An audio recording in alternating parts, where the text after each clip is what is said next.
তো ভাই, তোমাকে আর কি বলবো সেটা বলো। হুম, এটা হচ্ছে আমাদের মানে মানসিক সমস্যা। এটা আমাদের মানসিক সমস্যা।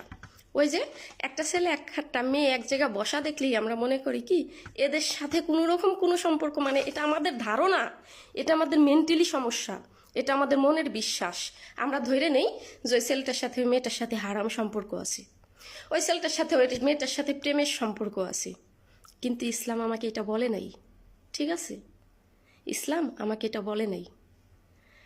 নিজের শিক্ষাকে না, কি বলবো, খুদার কসম, তুমি যে আমাকে যেই কথাটা বলছো, হুম, তুমি আমাকে যে কথাটা বলছো আমার দেবরের সাথে চক্কর চলতেছে, এর যদি প্রমাণত্ব তুমি না দিতে পারো না, আল্লাহর কসম, তুমি বিশ্বাস করো আর না করো, হ্যাঁ, আমি যদি তোমাকে মাফ না করি কিয়ামতের দিন তোমাকে এটার প্রমাণ পুজিয়ে দিয়ে তারপরে তোমাকে জান্নাতে যেতে হবে।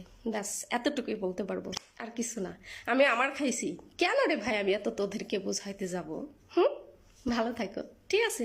তো নিজের মেন্টালি চিন্তা ভাবনাগুলো, নেগেটিভ চিন্তা ভাবনাগুলো বাদ দাও।